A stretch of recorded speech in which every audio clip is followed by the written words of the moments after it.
चलिए दोस्तों, आज हम इस वीडियो में बात करते हैं कक्षा 9 की विषय हमारी अर्थव्यवस्था के अंतर्गत पहली चैप्टर बिहार के एक गांव की कहानी के अंतर्गत जितनी सारी वस्तुनिष्ठ भरने वाली, रिक्त स्थानों को भरने वाली, सही गलत का निशान लगाने वाली और मिलान करने वाली जितनी भी प्रश्न बनने वाली है, उन सभी प्रश्नों का संग्रह इस वीडियो के माध्यम से आप सबको बीच लाई गई है। वीडियो को शुरू करने से पहले आपसे मैं रिक्वेस्ट करूंगा कि यदि आप मेरे चैनल पर नए हैं तो प्लीज़ मेरे चैनल स्टूडेंट मित्र क्लासेस को सब्सक्राइब कर बेल आइकन को प्रेस करें ताकि मेरा लेटेस्ट वीडियो आपके पास आपके बेस्ट स्कोरिंग के लिए पहुंच सके और सबसे पहले आप देख सके। इसके लिए आप मेरे चैनल स्टूडेंट मित्र क्लासेस को सब्सक्राइब करें। चलिए दोस्तों, आपका कीमती समय जाया करते हुए वीडियो को शुरू करते हैं। पहले प्रश्न की ओर बढ़ते हैं।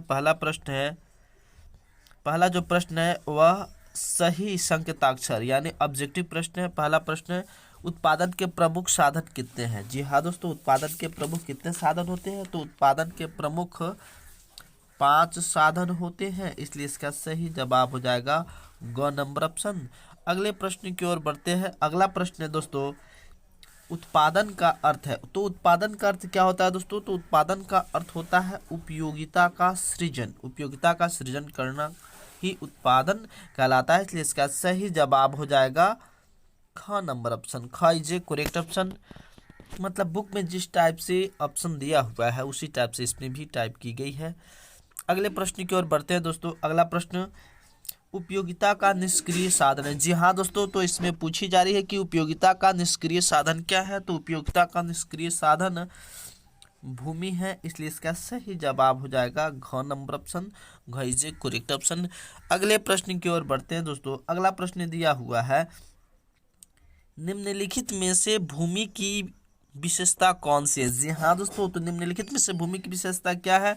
तो भूमि में क्या होती है? उसमें गतिशीलता का अभाव होता है, अर्थात भूमि की विशेषता कौन सी है? तो भूमि की विशेषता ये है, उसमें गतिशीलता का अभाव होता है, इसलिए इसका सही जवाब हो जाएगा ग नंबर ऑप्शन। ग इज ए करेक्ट ऑप्शन।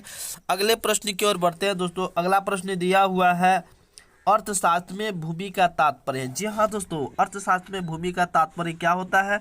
तो अर्थशास्त्र में भूमि का तात्पर्य है प्रकृति प्रदत्त सभी निःशुल्क वस्तुएं, उन सभी को भूमि ही कही जाती है, इसलिए इसका सही जवाब हो जाएगा क नंबर ऑप्शन। क इज ए करेक्ट ऑप्शन। अगले प्रश्न की ओर बढ़ते हैं दोस्तों। अगला प्रश्न क्या दिया हुआ, निम्नलिखित में से कौन उत्पादक है? जी हाँ दोस्तों, निम्नलिखित में से कौन उत्पादक है? तो निम्नलिखित में से बढ़ई को उत्पादक कहा जाता है, क्योंकि ये नई नई चीजों को क्या करता है, बढ़ाने का काम करता है, इसलिए इसका सही जवाब हो जाएगा क नंबर ऑप्शन। अगले प्रश्न की ओर बढ़ते हैं दोस्तों। अगला प्रश्न क्या दिया हुआ, उत्पादन का साधन है। जी हाँ दोस्तों, निम्नलिखित ऑप्शनों में से उत्पादन का साधन कौन है? तो उत्पादन के 5 साधन होते हैं, जिसमें श्रम भी एक उत्पादन के साधन का प्रकार है, इसलिए इसका सही जवाब हो जाएगा ख नंबर ऑप्शन। ख इज ए करेक्ट ऑप्शन। अगले प्रश्न की ओर बढ़ते हैं दोस्तों। अगला प्रश्न क्या दिया हुआ, निम्नलिखित में कौन उत्पादन का साधन नहीं है? तो निम्नलिखित में से उत्पादन के साधन, इसमें उपभोग नहीं है, उपभोग उत्पादन के साधन नहीं है, इसलिए इसका सही जवाब हो जाएगा घ नंबर ऑप्शन। घ इज ए करेक्ट ऑप्शन।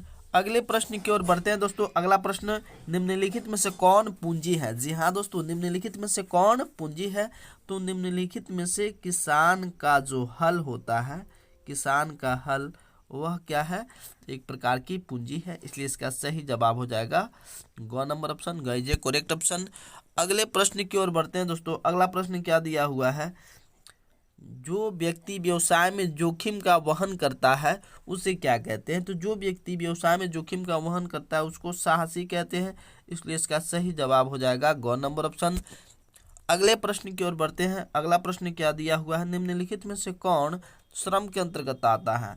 जी हाँ, निम्नलिखित में से कौन श्रम के अंतर्गत आता है? तो श्रम के अंतर्गत शिक्षक द्वारा अध्यापन यानी शिक्षकों के द्वारा पढ़ाया जाना मानसिक श्रम का एक प्रकार है और ये श्रम के अंतर्गत आता है, इसलिए इसका सही जवाब हो जाएगा ग नंबर ऑप्शन। अगले प्रश्न की ओर बढ़ते हैं। अगला प्रश्न, रिक्त स्थानों की पूर्ति करें। रिक्त स्थानों की पूर्ति करना है। पहला, श्रम को उत्पादन का कहा जाता है, तो श्रम को उत्पादन का सक्रिय साधन कहा जाता है, तो इस रिक्त स्थान में क्या भरेंगे? इस रिक्त स्थान में सक्रिय भरेंगे। क्या भरेंगे? सक्रिय। इस रिक्त स्थान में सक्रिय भरेंगे। अगले रिक्त स्थान की ओर बढ़ते हैं। 2 नंबर में क्या दिया हुआ, शिक्षक के कार्य को श्रम कहा जाता है। तो शिक्षक के कार्य को कौन से श्रम कहा जाता है? तो जो इसमें रिक्त स्थान है उसमें मानसिक भरेंगे। क्या भरेंगे? मानसिक। शिक्षक के द्वारा जो श्रम किया जाता है उस श्रम को मानसिक श्रम कहा जाता है। इसलिए शिक्षक के कार्य को जो डॉट डॉट रिक्त स्थान दी हुई है उसमें मानसिक भरेंगे। अगला दिया हुआ है अर्थव्यवस्था के भौतिक अथवा पूंजीगत साधन है। तो अर्थव्यवस्था के भौतिक एवं पूंजीगत साधन क्या क्या है? तो मशीन एवं औजार। इस रिक्त स्थान में क्या भरेंगे? मशीन और औजार भरेंगे। मशीन और औजार। उसके बाद अगला जो रिक्त स्थान है सभ्यता के विकास के साथ ही मनुष्य की बहुत बढ़ गई है। तो इस रिक्त स्थान में आवश्यकताएं भरेंगे। क्या होगा? सभ्यता का जैसे जैसे विकास हो रहा है उसके अनुसार मनुष्य की क्या हो रही है? आवश्यकता बढ़ती जा रही है।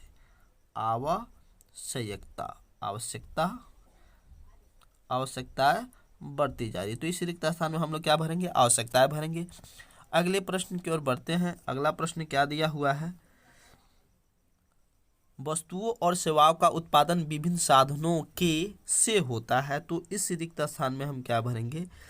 इस रिक्त स्थान में सहयोग। वस्तुओं और सेवाओं का उत्पादन विभिन्न साधनों के सहयोग से होता है। क्या होता है? इस रिक्त स्थान में हम लोग भरेंगे सहयोग। सहयोग से होता है तो सहयोग भरेंगे। अगला, उत्पादन की नई तकनीकी की वजह से उत्पादन साधनों में अपेक्षाकृत वृद्धि होती है। क्या होती है? वृद्धि। तो इस रिक्त स्थान में हम लोग क्या भरेंगे? वृद्धि। इस रिक्त स्थान में वृद्धि भरेंगे।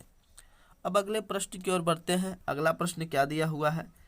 सही कथन में टिक और गलत कथन में क्रॉस करें। तो जो सही कथन है उसमें सही का निशान लगाना है, जो गलत कथन है उसमें गलत का निशान लगाना है। पहला है अर्थशास्त्र में उत्पादन का अर्थ उपयोगिता का सृजन करता है। ये कथन सही है तो इसमें क्या करेंगे? सही का निशान लगाएंगे। किसान के कार्य को मानसिक श्रम कहा जाता है। तो किसान के कार्य को मानसिक श्रम नहीं कहा जाता, उसको शारीरिक श्रम कहा जाता है। तो ये मानसिक श्रम दिया इसलिए कथन क्या हो जाएगा? गलत हो जाएगा। अर्थशास्त्र में प्रमुख तत्व प्राकृतिक साधन एवं भौतिक साधन है। अर्थशास्त्र के प्रमुख तत्व प्राकृतिक साधन एवं भौतिक साधन है। ये कथन सही है इसलिए इसमें सही का निशान लगाएंगे। ब्रिटेन की अर्थव्यवस्था विकसित है। जी हाँ, ब्रिटेन की अर्थव्यवस्था क्या है? विकसित है। ये सही कथन है इसलिए इसमें सही का निशान लगाएंगे। अगले कथन की ओर बढ़ते हैं। अगला कथन क्या दिया हुआ है? अगला कथन है भारतीय अर्थव्यवस्था एक मिश्रित अर्थव्यवस्था नहीं है। ये कथन गलत है क्योंकि भारत की जो अर्थव्यवस्था है वह मिश्रित अर्थव्यवस्था है, लेकिन इसमें नहीं लगा दिया है इसलिए कथन क्या हो जाएगा? गलत हो जाएगा। भारत की अर्थव्यवस्था कैसी है? तो मिश्रित अर्थव्यवस्था है। अगले प्रश्न की ओर बढ़ते हैं। अगला प्रश्न क्या दिया हुआ है? अगला प्रश्न दिया हुआ स्तंभ क के कथन का स्तंभ ख के साथ मिलान करें। इसमें स्तंभ को क्या करना है? मिलान करना है। चलिए देखते हैं दोनों स्तंभ क और स्तंभ ख में कौन कौन से कथन दिया हुआ है। इसमें भूमि का पारिश्रमिक, इसमें मिलान करना है। तो भूमि के पारिश्रमिक को क्या कहते हैं? तो भूमि का जो पारिश्रमिक होता है उसको लगान कहते हैं।